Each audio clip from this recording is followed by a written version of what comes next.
காலை நேர பிரதான செய்திகளின் ஊடாக நர்மதா சிறில் முதலில் தலைப்பு செய்திகள்.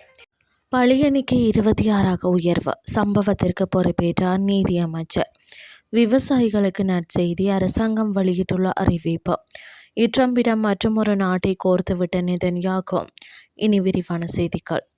நீர்கொழும்பு சிறைச்சாலையில் இடம்பெற்ற அசம்பாவிதங்களுக்கு விடயதான அமைச்சர் என்ற ரீதியில் தாம் முழுமையான பொறுப்பை ஏற்பதாக நீதி அமைச்சர் கர்சன நாணயக்கார தெரிவித்துள்ளார்.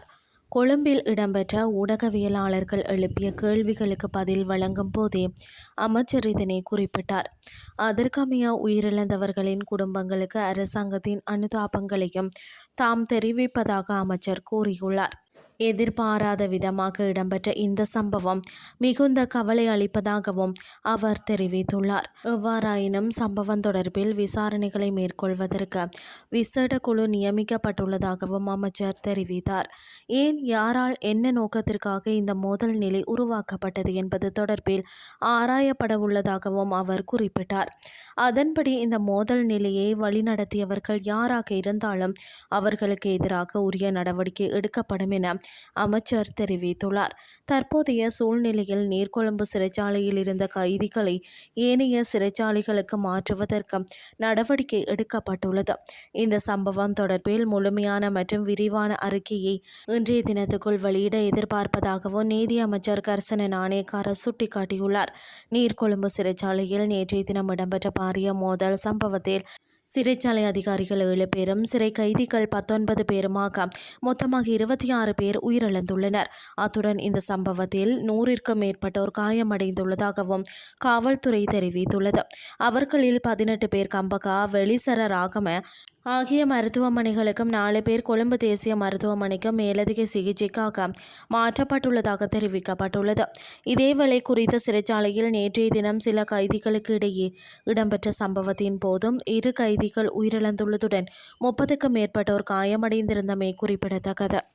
இந்த ஆண்டு சிறுபோக நெல்லை கொள்முதல் செய்ய ரூபாய் 6000 மில்லியன் ஒதுக்கீடு செய்யப்பட்டுள்ளதாக வர்த்தக வாணிப உணவு பாதுகாப்பு மற்றும் கூட்டுறவு அபிவிருத்தி அமைச்சர் வசந்த சமரசிங்க தெரிவித்துள்ளார். விவசாய அமைச்சகத்தில் நெல் ஆலை உரிமையாளர்களுடன் நடைபெற்ற கலந்துரையாடலின் போது அமைச்சர் இதனை கூறியுள்ளார். சந்திப்பிற்கு பிறகு ஊடகங்களிடம் பேசிய சமரசிங்கம், அனைத்து அரிசி ஆலை உரிமையாளர்களும் அரசாங்கத்தின் உத்தரவாத விலையில் நெல்லை கொள்முதல் செய்ய கொள்கை ரீதியாக ஒப்புக்கொண்டுள்ளனர் என்றும் இந்த திட்டத்திற்கு ஆதரவளிக்க தேவையான நடவடிக்கைகள் குறித்த கலந்துரையாடல்கள் தொடர்வதாகவும் குறிப்பிட்டுள்ளார். அத்துடன் 1 கிலோகிராம் நாட்டு நெல்லை ரூபாய் 120ற்கும், சம்பா நெல்லை ரூபாய் 130ற்கும், கீரி சம்பா நெல்லை ரூபாய் 140ற்கும் கொள்முதல் செய்வதில் உள்ள நடைமுறை சிக்கல்கள் குறித்து இந்த கலந்துரையாடல்கள் கவனம் செலுத்தியதாகவும் அவர் தெரிவித்துள்ளார். அனைத்து ஆலை உரிமையாளர்களும் அரசாங்கத்துடன் இணைந்து செயல்பட்டு உத்தரவாத விலையில் நெல்லை கொள்முதல் செய்ய தயாராக உள்ளனர்.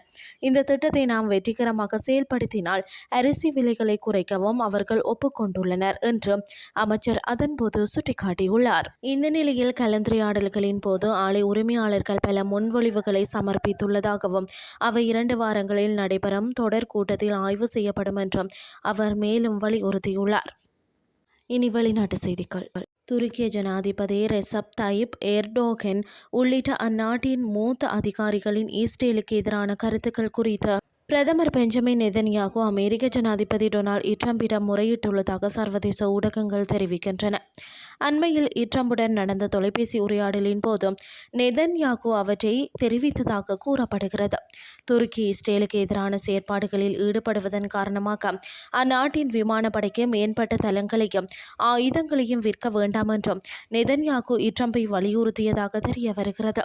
இந்த வாரம் அங்காராவில் நடைபெறும் நேட்டோ உச்சிமாநாட்டில் F-35 திட்டத்தில் மீண்டும் இணைவதற்கான துருக்கியின் விருப்பம் குறித்து ட்ரம்பும் எர்டோகனும் விவாதிப்பார்கள் என்று எதிர்பார்க்கப்படுகிறது.